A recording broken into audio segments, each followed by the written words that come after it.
Welcome to the Fantasy Football Garage. I'm Chris the Candyman. Tonight, we're drafting another best ball team. It's hot best ball summer. Best Ball Mania 6 has dropped. You already know what it is. Got to mute myself. I always accidentally have my YouTube up in the other tab. But welcome into the stream.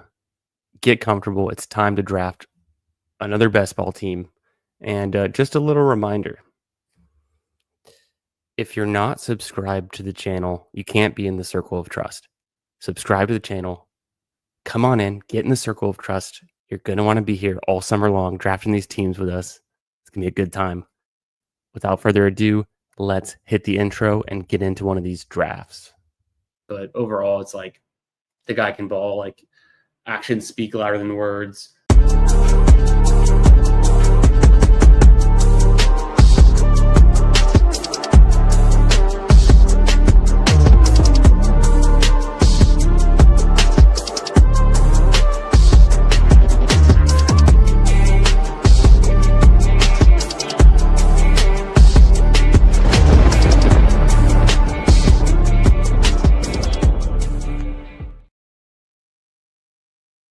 All right, let's get right into it. What up, Bindles? How you doing tonight, my man? How you doing, Hartman? What's going on?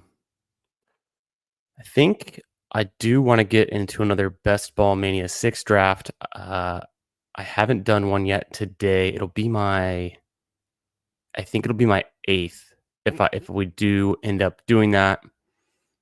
So far I've done 7 Best Ball Manias. 1 puppy, 1 schnauzer. Not really that interested in the schnauzer. The puppy, do a few more of those. I'm liking the eliminator setup. Going to be doing an eliminator stream this Friday. I was just working on the thumbnail. It's going to be this Friday, 8:45 p.m. Central. Plenty of guests lined up. We've got, just looking at the confirmed guest list so far, we're going to have Emo Cowboy on at 8:45, along with Meg and Steve from Fanspeak Network. So we're going to have a quad box going on for the first eliminator draft. We'll do with us 4 together. Got PPR Tyler coming on at 9:45 p.m. Central this Friday. And then Cody, shout out to Cody from Off the Schneid, who's live right now. You already all know. He's going to be coming on at 10:45 for one of the late drafts. And then I've got some other guests lined up. I'll keep some of those a secret. And for some prizes. And there's also going to be the fourth hour starting at 11:45 p.m. It's going to be late. It's going to be getting wild. And we're going to have some surprise guests on for that one as well. So it's going to be a good time. And Hartman, that's interesting. You think you're going to max the eliminator? I think it's going to be really, really hard to advance in the eliminator. So it's going to take some volume. Let's go ahead and look at the eliminator. I know people have been talking about this contest in the streets. I'll pull it up. So Who Hames, shout out, was actually bringing up a really interesting point. All right, there's going to be, let's call it 200,000 entrants. Half of them make it to week 2. So now we've got 100,000 in week 2. That cuts down to 50,000 in week 3. 25 in week 4. There'll be 12,000 people or less in week 5, which is where we think the first buys start to hit. You then have to make it another 1, 2, 3, 4, 5, 6, 7, 8, 9, 10, 11 weeks winning these head-to-head matchups. It's going to be a crazy format. I mean, to lose 90+% of the field in the first 5 weeks, it's going to be truly insane. So if you do draft 150 of those teams, and let's say you get 10% of them to week 5, you're going to have 15 teams left. And then if you have some good odds, you can roll some teams. I mean, still the odds of getting a team even to week 9 is like below expected. So it's, if you max it, you got to be building teams for the early season weeks. Almost certainly you're going to have to build strong teams for the early season. What up, Tyler? How you doing tonight, my man? Fun stream you had earlier with Nez. That was a really good one. And apparently you do know a lot of ball. So confirmed with the Badge Bros. A good time. Looking forward to you coming on Friday night, my man. Just going over the eliminator format and talking about this advancement. It's crazy. I think it's a really fun new quirk that they added. It's so much different than last year's eliminator. So I'm excited to rip some of those this Friday night. I'm not going to get into any of them. I want the ones that we do Friday night to be kind of the first take, and then I'll have the guests on and they'll kind of give their opinions on how to run these eliminators. It's gonna be a lot of fun. Best Ball Mania 6. I'm gonna enter it from my phone just to avoid any difficulties. But let's go ahead and get into I think we're gonna be doing one draft tonight, just one most likely. So I'm gonna do a 30-second pick clock. I'm gonna enter it from my phone so there's no issues, and I'm going to that right now. So if you want to get on this draft, let's do it.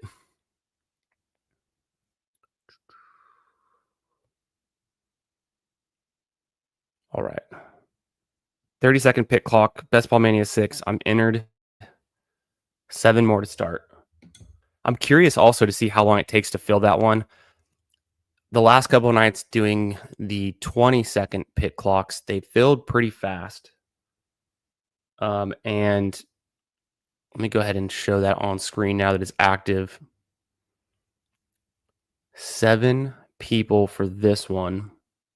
It could take a while to fill with the Schnauzer out filling quickly and the puppy.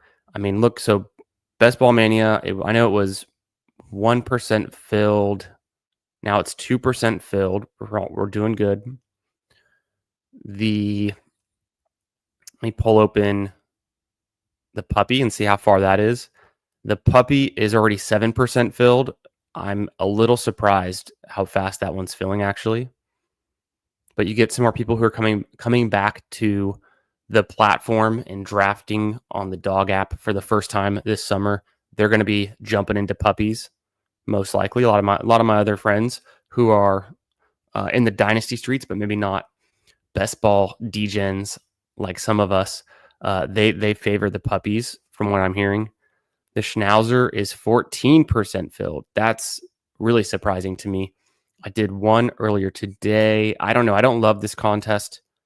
It's just not top heavy enough for me to think about. I mean, I could max it. It's only a 20 max, but and I think I still might. I was under the impression that the Schnauzer wouldn't fill before the schedule drop, but now that I'm seeing it's 14% filled, I think the schedule drop is in exactly 2 weeks. So there's no chance. This will fill before the schedule drops. So this is going to be a pre-schedule time box Schnauzer. I bet you there'd be a Schnauzer 2 once this fills. But so I'm feeling a little bit better about entering in the Schnauzer. Just knowing that it will probably fill before the schedule. What up, Daddy? How you doing tonight, my man? Yes. I was just working on the thumbnail for the 4-hour stream this Friday. Still waiting on 6 people for a 30-second pick clock Best Ball Mania 6 draft. But I'm excited, man. It's going to be a great time. We're kicking off the Friday stream with Emo Cowboy, Meg, and Steve from the Fanspeak Network. We're going to be drafting an eliminator all together, quad box, at 8:45 p.m. Then we've got PPR Tyler coming on after that. Cody from Off the Schneid, shout out. He's live right now. He's coming on after that one. And then I've got some other secret special guests lined up that I don't want to just spoil yet. But it'll be starting at 8:45 p.m. Central this Friday, the 4-hour mega draft at dawn stream. And we're going to be doing all eliminators the entire time. It's going to be great. So I'm excited for that. Hey, Raphael. How you been doing, my man? How you doing? We're in this Best Ball Mania 6 30-second pick clock. Still waiting on 5 more. Come get in this. And yeah, Schnauzer seems... Well, you're right. Okay, so it does seem top heavy for a $3. I guess what I was comparing was, and we can look at this real quick. Oh, let me just go to the drafts. So The puppy has 200K plus entrance. If you make the finals and you finish in the top 10%, so a top 30, 40 team,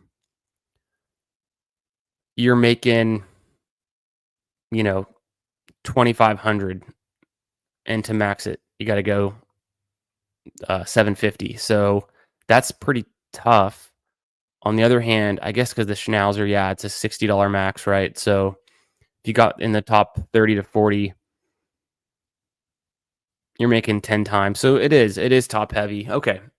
I think it's just because it's the $3. It doesn't seem like, I mean, you really, to hit big, you got to finish in the top. You got to finish in the top 5, maybe top 6.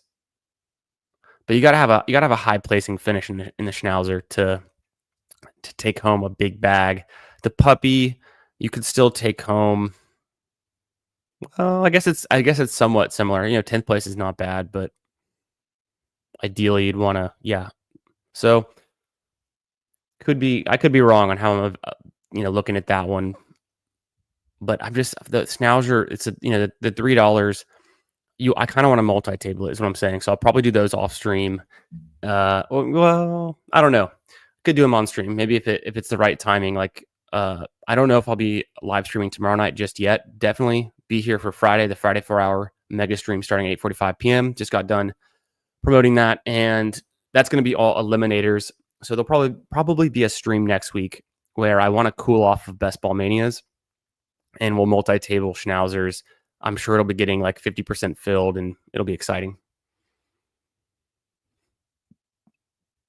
Yeah, I'm excited for it too. I think it's such a new advancement structure that everyone's going to have very unique takes and strategies on like how to approach it. But one thing that Huhames was mentioning earlier today, and we were kind of talking about, like 10% of the teams are gone before week 5. Or sorry, there's only 10% of the teams remaining by the time you get to like week 5. It's like it just cuts down so fast. So ideally, you're going to want to build teams with a lot of early season upside, and then you don't have to beat that many teams in the later weeks. So like week 17, you have to beat 2 teams. You're not really building for week 17 at all. You're building for the early season to get past all of the cuts, and then you just have to win the head-to-head matchups. So my initial thoughts on that is starting really strong, and you're going to want to advance a higher percentage than the field. So if the field gets to week 5 with like, what was it, 6% of their teams, you're going to, and let's say you max it. If you were at,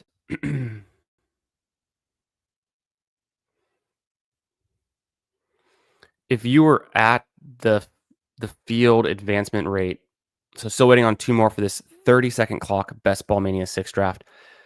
Just doing the math in my head. Actually, let me do it on my phone real quick. Let's look at that math. Let's say you're going to advance. You do 150 divided by 2. That's to get to week 2, to get to week 3, to get to week 4, to get to week 5, you'd have 9 teams left. You're gonna want 20 teams to feel really good about having a shot of running deep in the eliminator. So you're gonna, I mean, to double the field in your advance rate is pretty hard to pull off.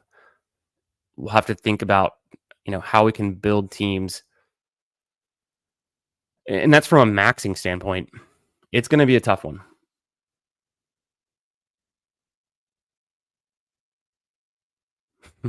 Too sharp. Yeah, these rooms, I don't know. The ones last night were pretty interesting. Some interesting things happened in those ones. The drafts that we wrapped up last night on stream, we did 3 of them. I think it was this one here was okay. Pretty good looking running back room. I think I got the notification. Let's see if this draft is starting. Yeah, sweet. Let's get in. Shout out to bestballoverlay.com. Got my best ball overlay loaded. I'm pretty sure it's only my exposures through opening day of Best Ball Mania. So that's going to be the first 4 teams I drafted. I didn't update it as of today with the other 3 teams we drafted last night on stream. But I'm keeping a mental note of like my team combinations, my exposures. And I don't think I've drafted one from the 6th spot yet. So I'm pretty excited actually to have a spot in the middle of the draft board. Zoom in just a little bit until this thing gets further along. And yeah, MJK. I don't know. That looks somewhat familiar, but otherwise, Bobo Baggins. I've definitely seen that name before. And looks like we got a fresh room, so y'all can work with me on this one. Some strategy from the 6th spot. I would ideally like Justin Jefferson or CeeDee Lamb here. I'll take a Gibbs, and it's gonna be one of those picks.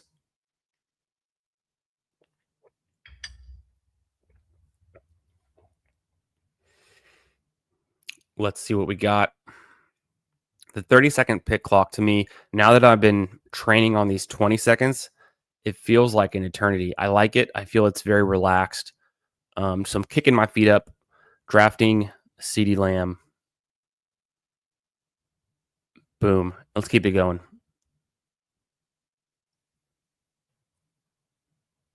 Just doing the 20-second pick clock, it really it gives you, it forces you, it's like a shot clock. It forces you to make that decision quicker.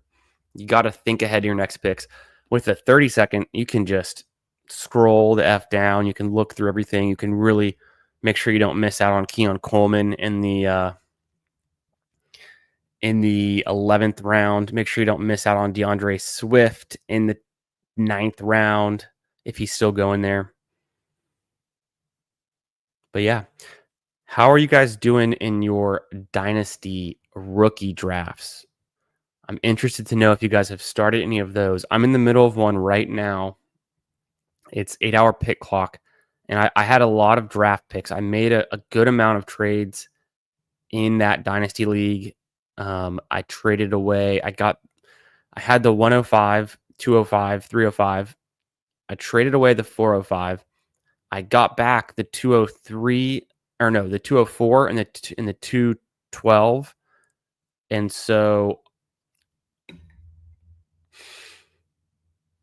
with those picks, with the 105 in my rookie draft, I got Travis Hunter, was feeling pretty good about that. Then the 204, I took Jaden Higgins. I took Cam Scatabo with 205. The 212, I just took Bashal Tutin. So I'm feeling pretty good so far about those picks. And then I'm looking at the 305 to potentially take, I think, a tight end, whichever tight end is there that could fit. Obviously, Loveland and Warren are gone, and I actually think Mason Taylor's gone too. But I might just grab a Terrence Ferguson or Harold Fannin Jr. Hartman never played Dynasty. Yeah, I think there's a learning curve to Dynasty, so it's good to, if you're interested in it, it's good to get in with guys that you can trust and you'll communicate a lot with and can talk with, and treat it somewhat like a home league, like a redraft league. I'm in a couple of Dynasty leagues with some of the guys that are also in my home league, my redraft league, and CeeDee Lamb and McConkey or AJ Brown. I'm gonna keep going McConkey on this one. Slight fade on AJ Brown right now. I want to get more McConkey exposure. And I'm also trying to think of all these nice wide receiver pairs I can get to. I was much higher on AJ Brown during the big board, but the more I thought about it and how much things have changed in Philadelphia with Saquon there, it just seems tough for AJ Brown to pay off. Of course, if he's healthy, he could be the guy you need in any given week. It was just it was tough to trust him last year. But like I was saying, Hartman, on dynasty-wise, it's good. The first dynasty league I did with a bunch of my buddies in my home league, my redraft league, we're all kind of like, talking about our first, we had the startup, and then a year later you had the first all rookie draft, and it's a fun time. It's a different dynamic. If you look forward to draft season, drafting the rookies only is a totally different ball game. It's very fun.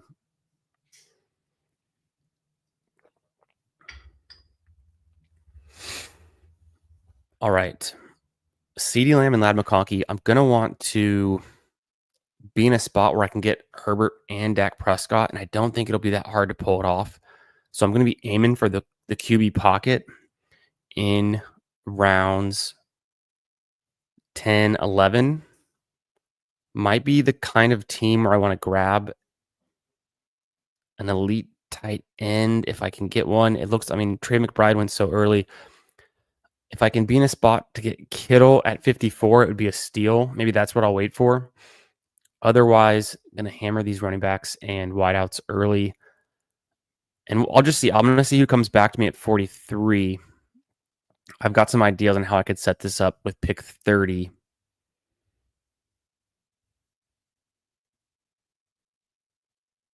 Yeah, I don't want to full fade A.J. Brown. I think I just want to have about 6% A.J. Brown as I think it through. Yeah, totally. I would agree. I think, and I'm not going to fade him, but I'm more excited about Ladd McConkey right now. I think it's just a higher volume passing attack. Okay, Chase Brown or Terry. I haven't been able to get Chase Brown, so I kind of want to go Chase Brown on this pick. At the same time, getting Terry would really set us up for something special with. I'm going to risk it. I'm going to go. I can always get another running back at pick 43, 54, but I think I'm in a decent position to set this up. The real risk is Tommy Two-Tone right here. I think he's going to be one I got to watch out for if he's going to snipe for getting this stack. But easily could have taken Chase Brown there. And I need to take more Chase Brown. Kyren, I could make a similar argument for, I think.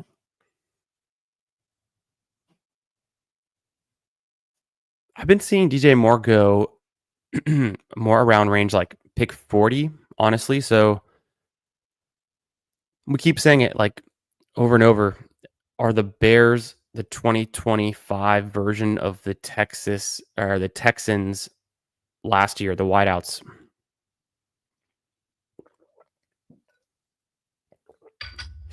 So, should we? You got to figure out which Bears receiver is worth their current ADP and which ones are overpriced. I don't know. Is DJ Moore a little overpriced? Is Rome Odunze the one that's the value? Is it going to be Loveland that's the value? I've heard a lot of good things about Loveland, the way they can potentially use him in that offense. Going to be on the field a lot, moved around a lot. So I think Loveland was a really, really good fit for what the Bears want to do. I think Burden is a riskier pick with the landing spot in Chicago. I think he's a riskier pick right now before we get more information than he was pre-NFL draft.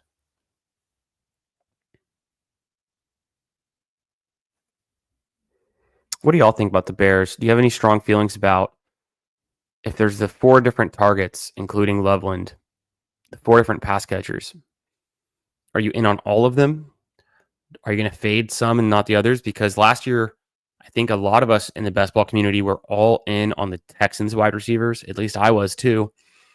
And Tank Dell didn't really pay off even before the injury. Diggs was all right, but of course also injured. Nico would have paid off without his injury. So a lot can happen. But as it was looking, probably Nico was the only one who was going to truly pay off his ADP. Maybe Diggs had a chance to do it too. Mixon obviously paid off. So then that brings me back to, is DeAndre Swift the best value on the Bears?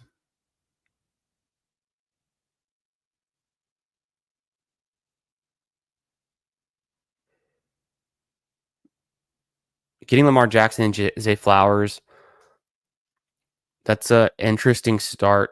It's a little thin with Zay as your wide receiver one, but I can't argue with, well, it's an Ashton Jeanty, Brock Bowers start. I know someone who wouldn't particularly like that combo. Yeah, Pud Daddy is in on the Bears. Hard to take Rome. That's I forget who was saying it. So I know. Oh hell yes, we did it. We pulled it off. The Jaden Daniels stat. I didn't want to jinx it, so I wasn't being so overt about it, but feels good. I'm sure there's going to be teams that get this combo all across the board throughout the rounds 3 and 4. So people will have Terry, Jaden Daniels with Jamar Chase and Justin Jefferson, but CeeDee Lamb feels like a pretty good one to do it with. So does Malik Neighbors, just to get a little bit more NFC East correlation before we know the schedule too. So I'm happy with this start, really happy with it. Glad that I didn't take Chase Brown and I was able to pull it off. But yeah, with the Bears, I know Ray GQ is big on Rome Odunze. And then at the same time, I was just hearing, I think it was Rich Rebar was, and maybe I'm mixing it up, but I think he was actually lower on Rome Odunze because of the Luther Burden landing spot and just not seeing Rome Odunze immediately pay off in the offense last year. Of course, he can still take a step forward, but there were so many hits in the draft class last year for wide receiver. You had McConkey, Neighbors, Brian Thomas, to name a few. So then even Marvin Harrison and Rome Odunze, they kind of feel like slight misses compared to their cohort. But it's getting crowded in Chicago. Mixon would have been a sweet pick at 54. I'm a little bummed he went. Also, shout out to you guys. I've been seeing on Twitter a bunch of sick Joe Burrow double stacked Jamar Chase, T. Higgins teams with Burrow at pick 72, 73. So I'm still waiting to get one of those in a Best Ball Mania. That will be a trophy kind of tout draft to show off on Twitter. I'll be sure to put that one out when I get it. I think a Terry McLaurin, Jaden Daniels stack is common enough that there's no need to get too excited. I did say I wanted to go George Kittle. Do I keep pushing running back? Gosh, Hubbard, I mean, I think I'm going to take George Kittle and just see what I can get between Hubbard, Walker, Henderson. Kamara's been falling a lot. And then Judkins, of course. I'm going to move these guys around a little bit. Harvey could be there. James Conner is not the worst pick for a late hero RB. 67. Yeah, I've been seeing Kamara go pretty late. So I feel good about pushing it just a bit.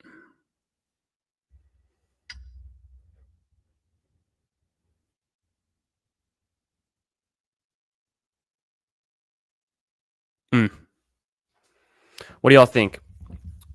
The next group of running backs, and this is good. I like having a chance to get some chat input. A lot of these drafts we've been competing against each other. We don't have anyone from the chat in this room, unless you are in here and then say what up if you'd like to. But y'all can get some input on this one. We started off with CD, Ladd, McLaurin, and Daniel stacked, and then the George Kittle pick. I did hint earlier that I wanted to get an elite tight end. If Kittle was there at 54, I was going to do it, so I stuck to my word. We're pushing running back.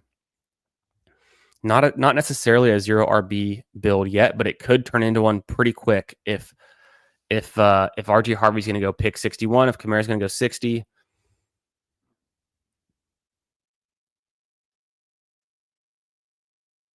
Another one is the Chiefs wideout situation.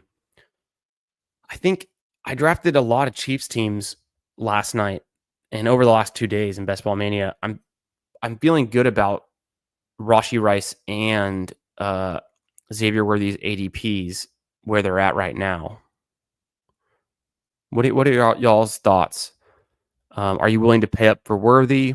Do you think Rice carries too much injury risk or even suspension risk to justify his price? He was really doing so well last season before the injury. Similar comment on Godwin, but Godwin is 29, maybe a little bit more injury history. So like the risk of Godwin versus Rashee Rice, early season return, missing any games. I think the one who's most likely to miss games is Brandon Ayuk, which justifies him going so much later in the 80s. There goes Godwin. Ken Walker is still there. I could also take Olave, but I mean, Olave is a pretty good wide receiver for this team.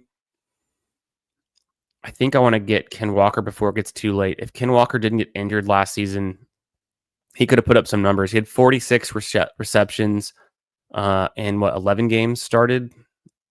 How many games did Ken Walker start last year? I think it was more than that. No, it was 11 games played, 46 receptions. But, one of the conditions is he has Sam Darnold throwing him the ball and no longer Geno Smith. So there's a lot going on there. Of course, DK Metcalf is no longer there. A lot of things. Tyler Lockett's no longer there. There's a lot changing in Seattle.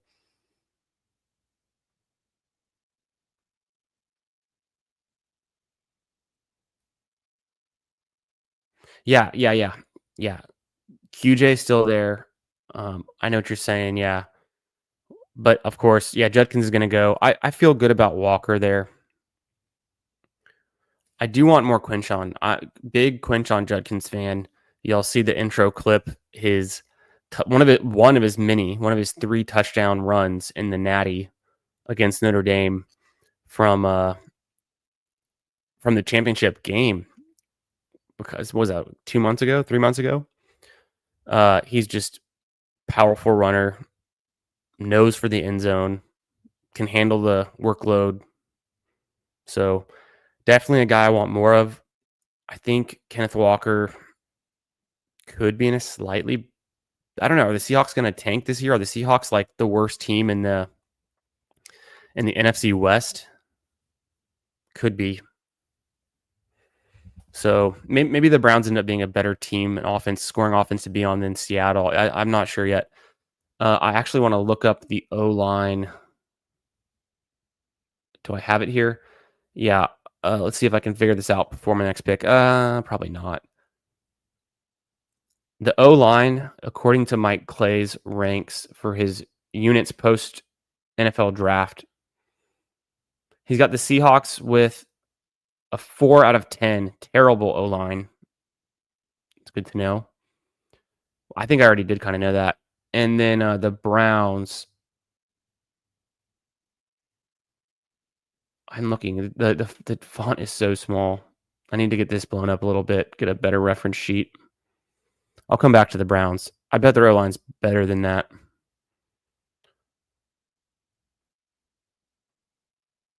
Easily could be Pollard here. Just a big fan of Pollard. I'm going to grab Caleb Johnson to change things up, get my exposure varied a little bit. I'm also a huge believer in Caleb Johnson.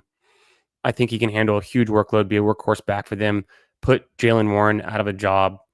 I don't think it's the coach speak today about it's a 50-50. Jaylen Warren and Caleb Johnson backfield split. I don't believe that for a second.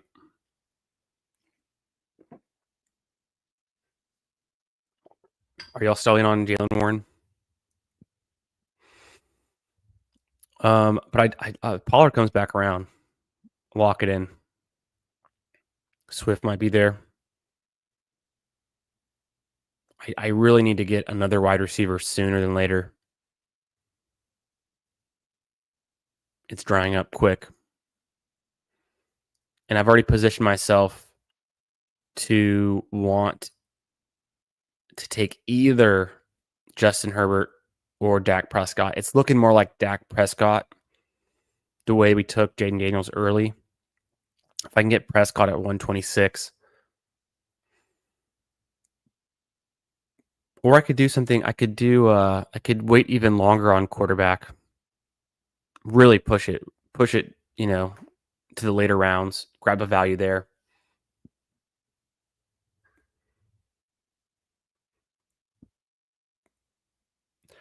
Yeah, I think Pollard's a pretty safe pick.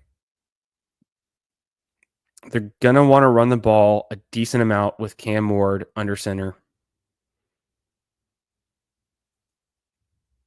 You know, I think Pollard can handle a pretty big workload. There's always the injury risk with him. He's had the foot problems in the past.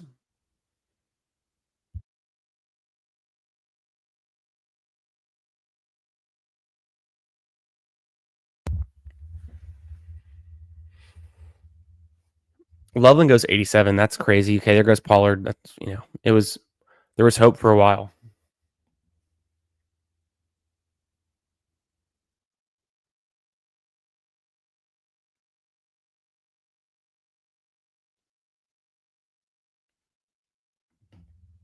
Caleb Williams and Patrick Mahomes back to back. I was definitely worried about the QB run, but I feel better now that we have Jaden Daniels. So I could take Egbuka, would be pretty sweet, or Swift.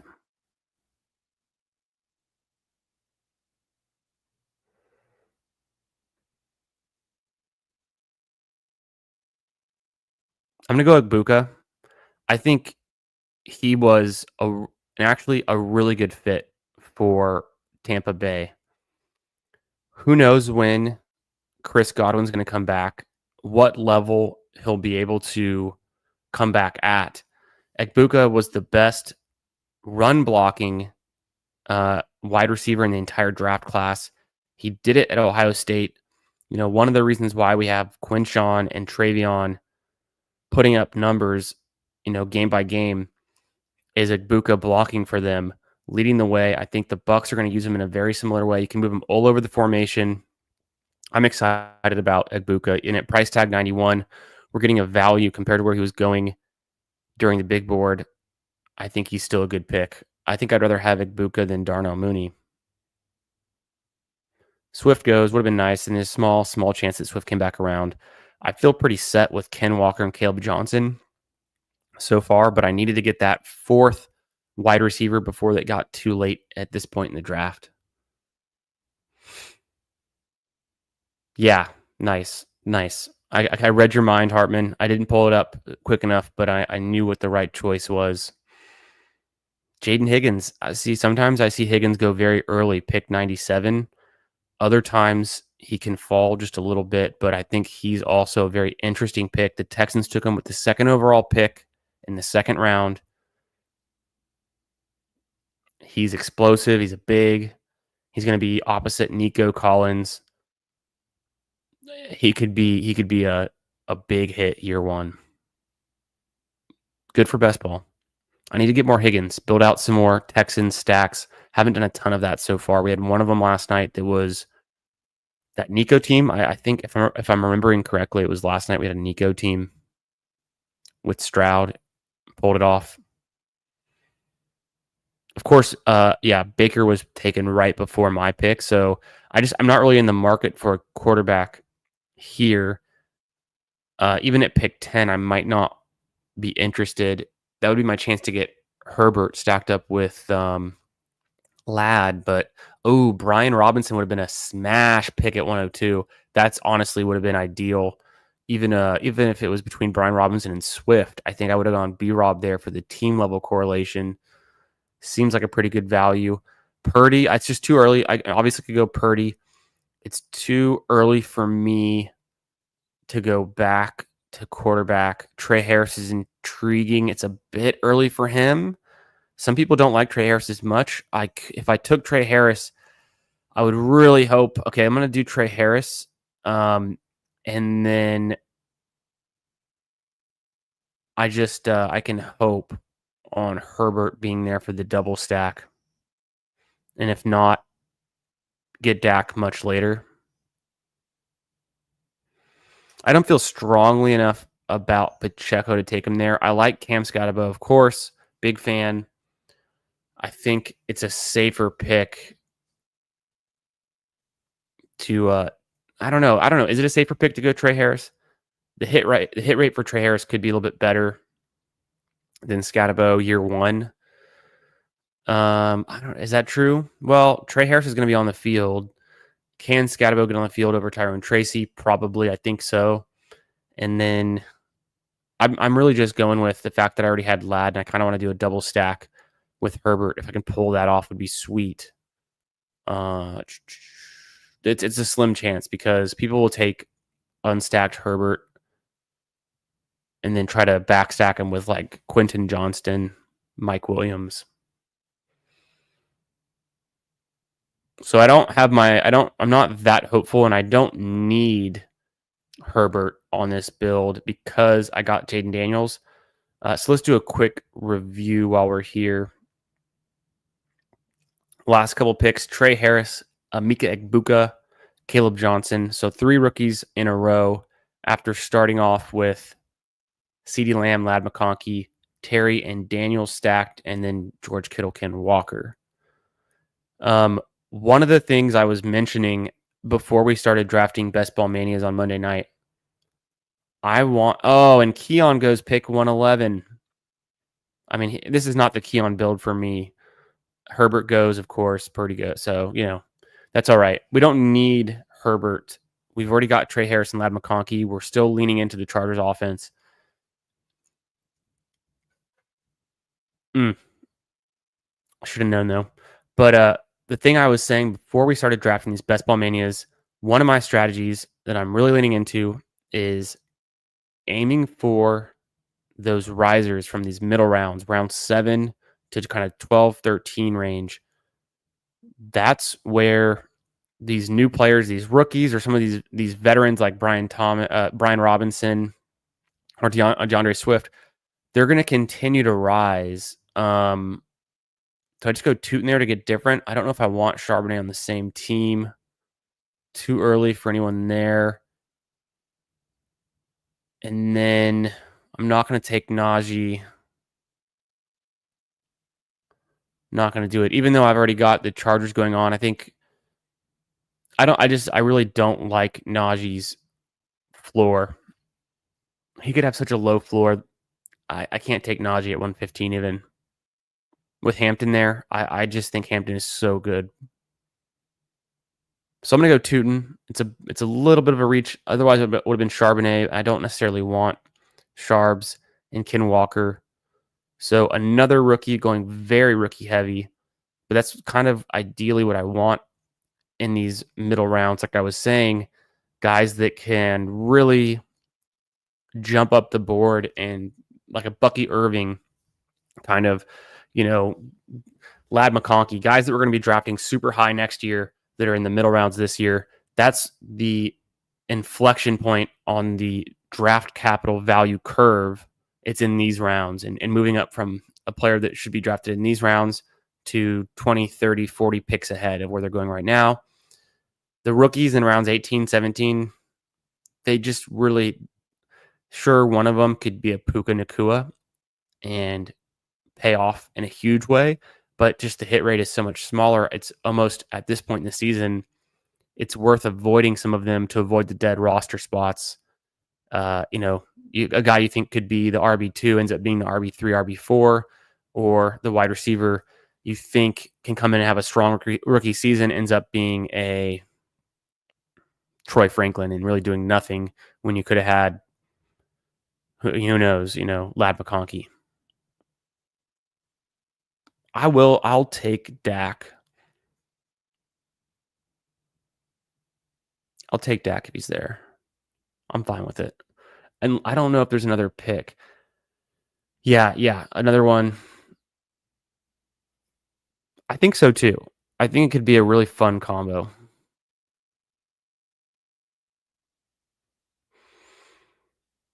It doesn't hurt to take a chance on a guy the Jaguars really wanted. ETN, the injuries, the mileage. ETN and Trevor Lawrence have been playing together for the last 7 seasons from Clemson to the Jaguars, but his time has kind of run its course. I think they're going to replace him with Tootin, and Tank Bigsby is not the answer. Plus, Tank Bigsby doesn't really have the ability in the the pass game that Tootin has, or the speed, or the explosiveness. I think there's a lot of ways you can compare Tootin to being a much better version of a younger version and a slightly better version of ETN. And then Tank Bigsby maybe has still some kind of reserve role or between the tackles role. But I think I'm optimistic. Let's hope that Tootin can carve out the 1A for Jacksonville. Let's take a little inventory. We got 30 seconds. It's a slow clock. Anything else we should be doing? Got the best ball overlay up. I think we're cleared. I think we're clear here.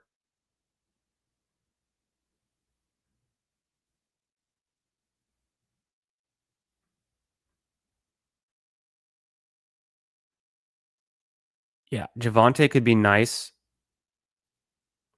Could go blue. I don't have to force Javonte. I've been getting Javonte around pick 133, 134. It's exactly where his ADP is at right now. So I might have been a little bit aggressive on Besh on Monday night. I drafted 4 Besh teams on Monday for Best Ball Mania. Maybe a little bit aggressive.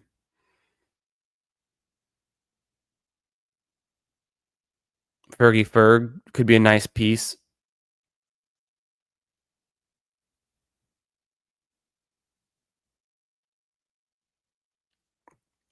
Almost certainly done at quarterback.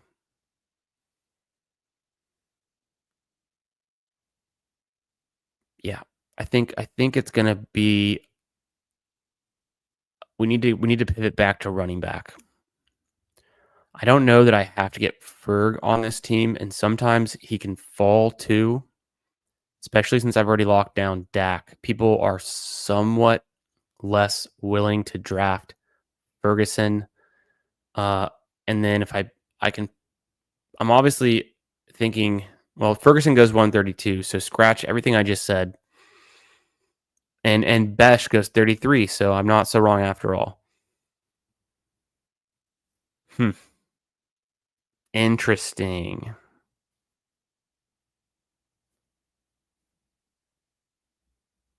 Interesting.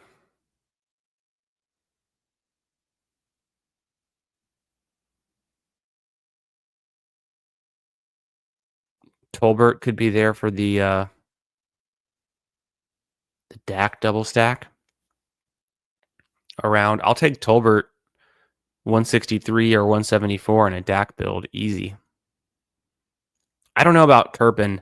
I saw some more KaVontae Turpin propaganda. I don't know who was posting it on Twitter. I'd have to look through, but you guys in the Turpin. And Njoku really falls there after Likely, after Tucker, after Ferguson. That's a choice. Is that a little bit of the fear of the Harold Fannin? I don't think it should be. Turpin around 20. Bindles with the Turpin chatter. Maybe a good call. I will take Javonte Williams here, which is crazy to me because I'm such a homer. I'm such a Longhorn. I'm such a orange blood. I want to take Jaden Blue later. Maybe take both on this build. But I'm going to grab Javonte there. I think it's still a good pick. Kincaid. I like the Kincaid pick in this range. Think about it. The Bills just added who? Elijah Moore? Come on. When was the last time Elijah Moore was relevant for fantasy? I don't know. I would rather bet on Kincaid or Keon Coleman. I'm not that excited about Khalil Shakir in a half-point PPR format. I don't think his ceiling is there. The ceiling is with Kincaid and Coleman, the two players the Bills have invested first-round draft picks in 2 years ago and 3 years ago. It takes 2 or 3 years to get going as a tight end, a lot of times. Even for first-round talents like we saw with Evan Ingram. Uh, at the same, Mark Andrews, I guess, was a second-round pick. Or was he later than that? I can't remember anymore, but it took him a while to become who he is. Keon Coleman, one of the youngest receivers in last year's class, would be one of the younger receivers in this year's class too. I think he can progress. So I want to build out some more Bills teams. I want to get Josh Allen. Need some more Josh Allen.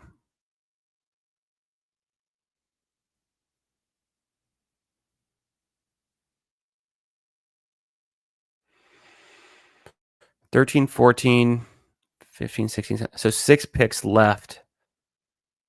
Because we have Kittle, there's no rush to grab tight end. I just want to see where Ertz has been going lately.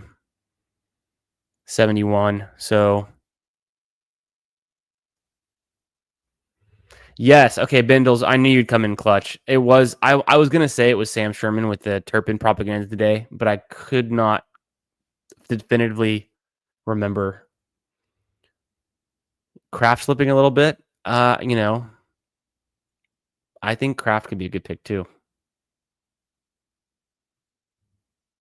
Yeah, they went with Hayden Hurst. Yes. And they took Hayden Hurst in front of Lamar Jackson as well. Yep, Elijah Moore there. I don't think Elijah Moore is a big factor, though. Doesn't command targets.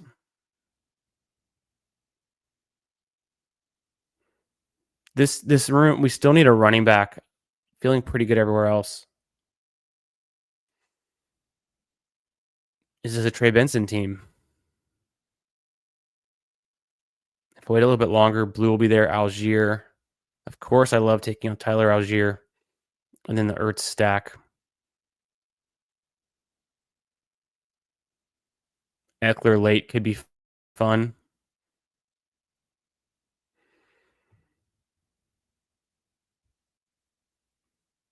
I think it's fine. Benson here is fine. I'm not that excited about it.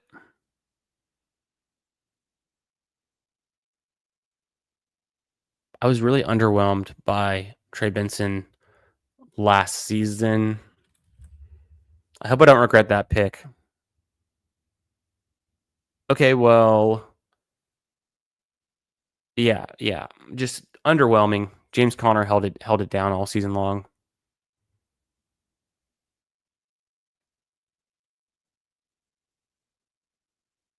Algier's probably a better pick. The RB2 versus the RB2, which team's on a better offense? Who's got a better track record? It's probably Algier. I probably should be drafting Algier there. Yeah. Would have been good for Algier. Would have been nice. I believe in Caleb Johnson though. I think Caleb Johnson's going to pay off. So the risk here is Tootin, obviously. There goes Jaden Blue. So I kind of regret not taking Jaden Blue there and going Trey Benson for almost no correlated reason whatsoever. Wide receivers, it's a toss-up in this range, so I don't feel strongly about any of these guys.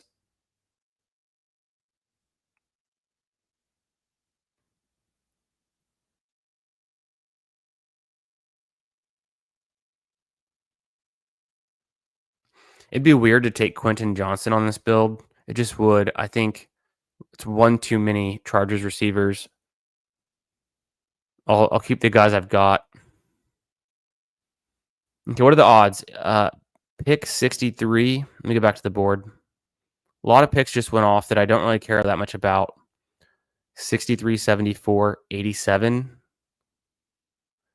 63, 74, 87. I'm going to miss out on one of these guys if I take Algier.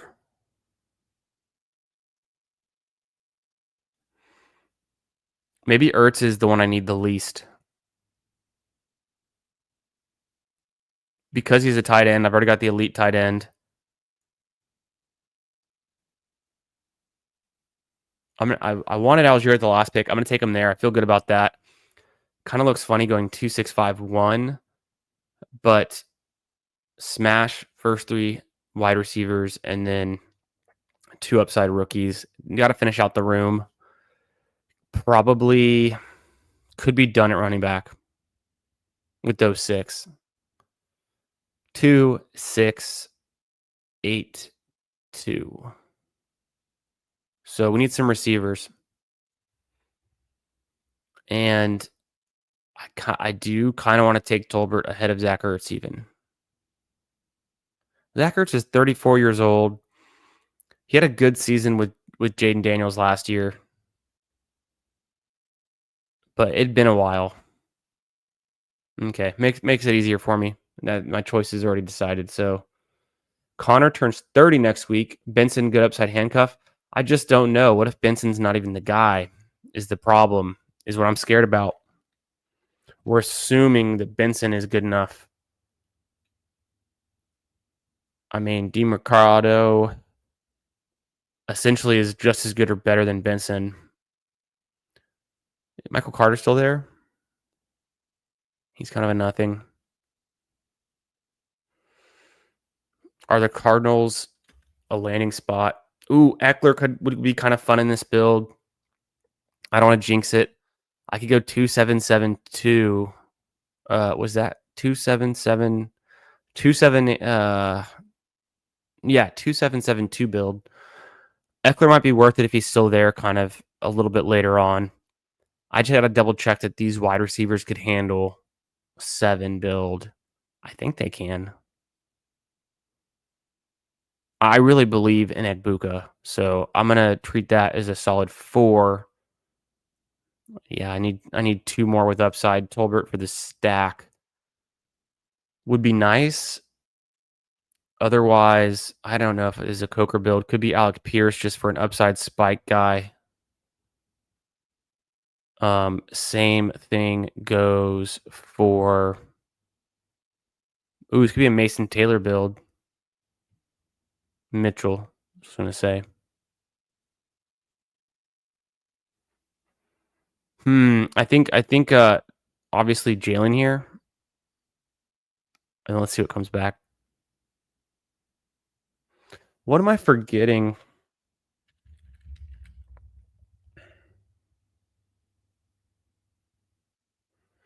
I don't think it's a Jalen Lane team. Jalen Lane. I don't think it's a Jalen Lane team. Jalen Lane went. It must have been the 4th round.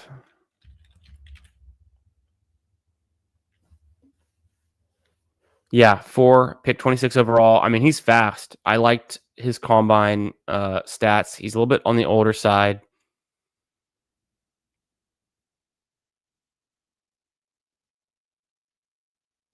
Didn't he have pretty good? He had like middling production at Virginia Tech and Middle Tennessee. Literally middling production. So it's I made my mistakes last year taking Luke McCaffrey with Jaden Daniels.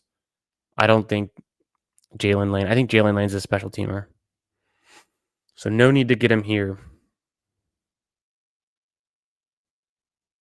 Could Mason Taylor be a nice pick? Yes. Who else? Pierce went off. Eckler goes off. Give you the board view.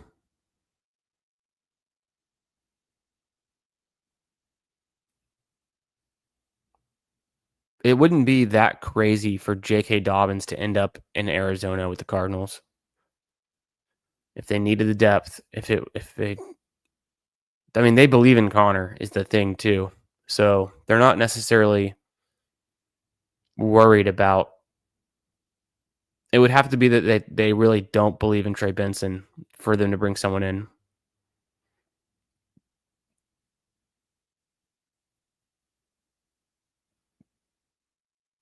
I've got double stacked Dak Prescott, and then I've also got Javonte Williams. So I've got 3 skill position players on the Cowboys. Shipley, interesting pick. I think it's the Mason Taylor click here.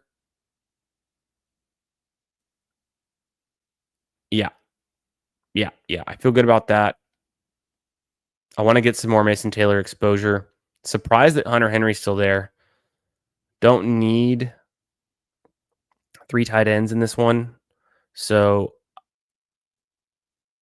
yeah, the more I think about it, could be done at running back with those 6. It could be a 2-6-8-2. Let me just double check. Let's look through the running backs.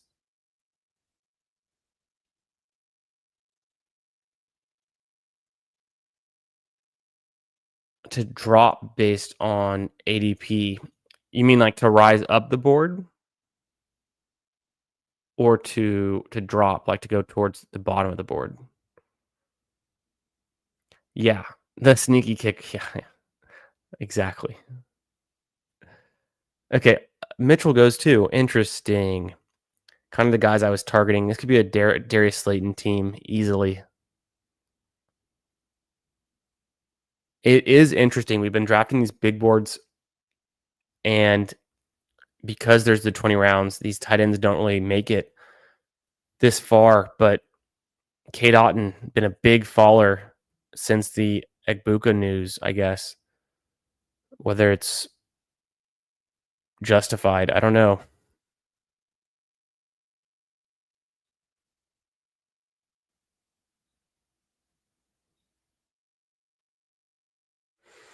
The problem with Ollie Gordon is he the running back 4 or 3? Because he's not number 2. They've got Wright, and they've got Mostert now too. So that's kind of a tough click, but I do like taking running backs on Miami. Oh, gotcha. Yep. Yeah, 100%. No, I know what you mean. Is this Andre Yoshivas team? Doesn't feel like it.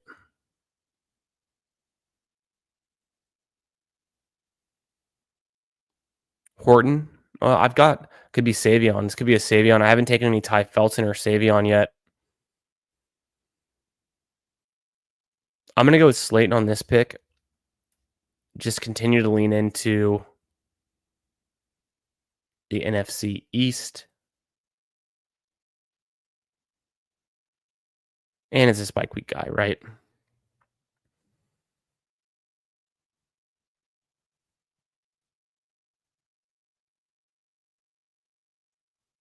Do I need another running back? 2-6-7-2 build. I don't really want Yoshivas. I'm kind of interested in Savion. Are they going to use him as a wide receiver and just completely change up what's going on in Green Bay?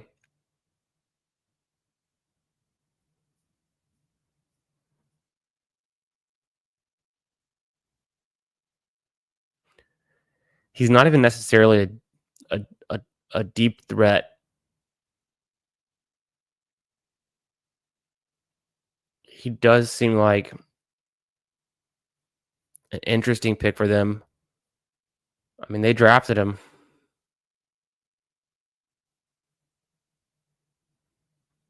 I think so too. Ooh, yeah, that's an interesting one. I do like that upside there with Taj Brooks. Speaking of, could be a nice pick here. Turpin? I don't think so.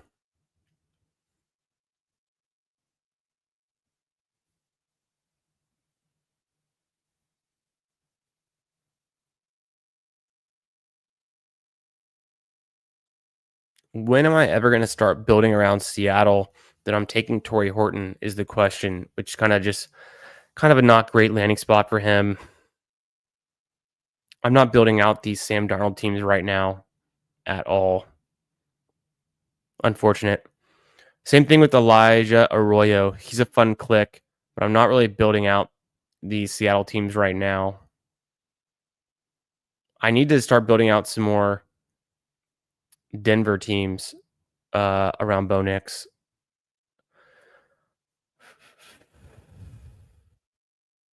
I kind of want to go wide receiver. I think running back could be good.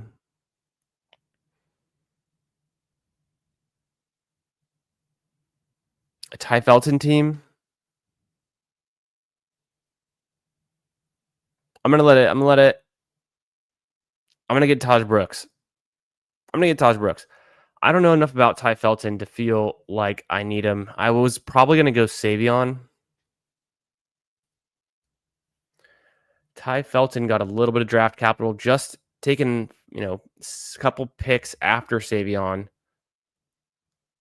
Good bursty profile, fast, tall. Looks like he'd be a good receiver based on his production at Maryland. Target share. I think Felton's interesting. I need to consider Felton for my Minnesota stacks, no doubt. But just the way it crumbled tonight, it came down to the wire on that last pick. I feel like this could be decent enough at wide receiver to stop at 7.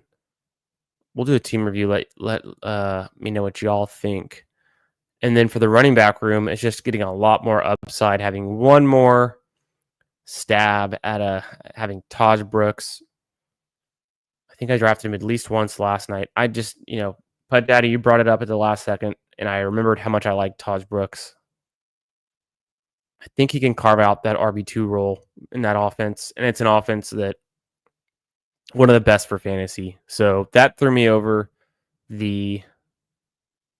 pushed me onto the other side of the fence, across the finish line for that one. What else is going on in this? Josh Reynolds gets drafted in this room. You don't see that every day. Jets, Josh Reynolds. Deontay Johnson gets drafted. He's a Brown now, isn't he? That's what we know. Weird situation to not make it with the Ravens or the Texans, and then now to be a Brown. How much lower can you get? Yeah, let's take a look. Let's see.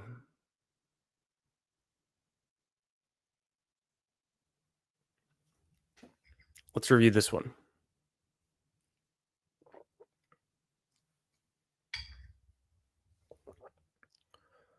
But okay. It didn't totally glitch out, which is cool. This is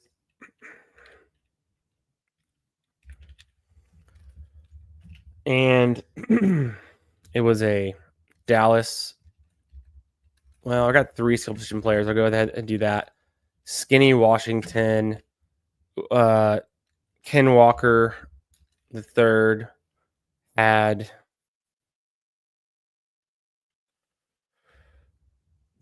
Caleb Johnson, took Ladd, and then took Kittle. Also got, and I had CD stacked. I had Terry stacked. I guess my next pick of note would have been Egbuka.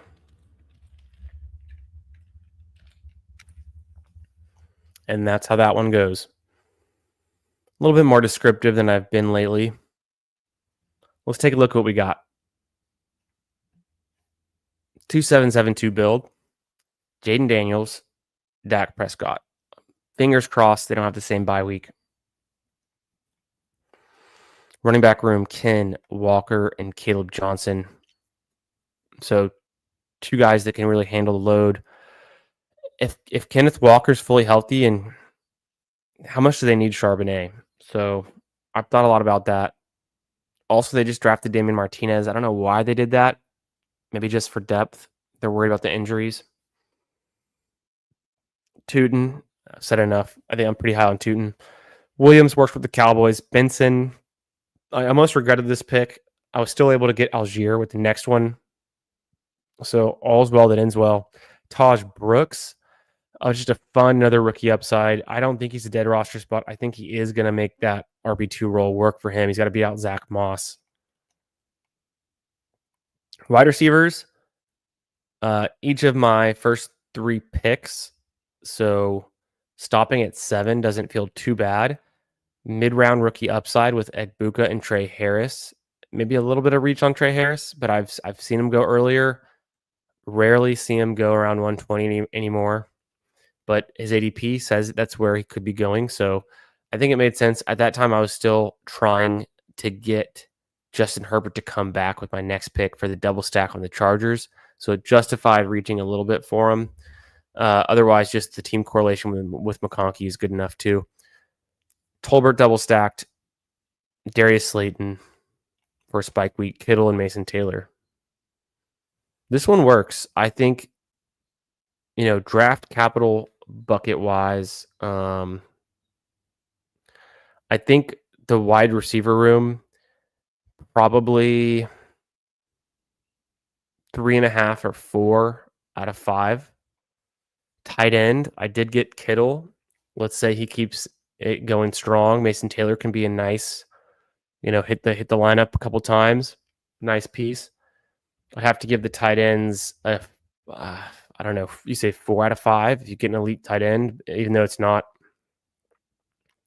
McBride or Bowers. 4 out of 5. So running back room, not a true 0 running back build, but waited a bit, took 7. I'd probably call that a 3. Maybe 2.5 at worst.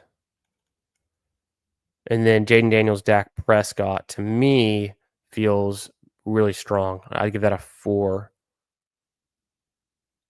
So maybe spent up a little bit too much at quarterback. Another way to play this with the Jaden Daniels build could have been waiting on QB until later, taking another running back around pick 126. And then it's just the way that I took these receivers. I only had a few outs after going Jaden Daniels to stack up Herbert or Dak. And we got close on Herbert. I think Dak was still a good call. Made it work. I don't feel comfortable right now pulling out Dart to go with Jaden Daniels. And then other late combos just weren't set up right with the players that we took. So, not a Cam Ward team, not a Bryce Young team. Like I said, Sam Darnold, skeptical of right now. I need to figure out how to build out those Seattle teams, though. What's going on, Nick Bach? How you doing tonight, my man? Hope you're having a great Wednesday night. And yeah, that's how we wrap it up. That's the team review. And just one draft tonight, keeping it quick. But it was a fun Best Ball Mania. Appreciate y'all being here and chilling tonight. Big stream coming Friday. Stay tuned. I'm going to go work on that thumbnail right now. I'm going to be posting that out first thing in the morning. Plenty of guests coming on for the Eliminator draft Friday night. Can't wait for y'all to be there and to get in these Eliminator rooms with us. It's a 6 out of 12 advance out of the pod. So it's we're all kind of working together to make it to those 1v1 head-to-head matchups that are it's weeks, I guess, 2 to 16, and then the 3-person final. So looking forward to that. Catch y'all in another one real soon.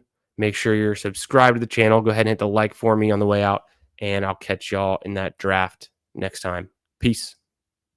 But overall, it's like the guy can ball. Like, actions speak louder than words.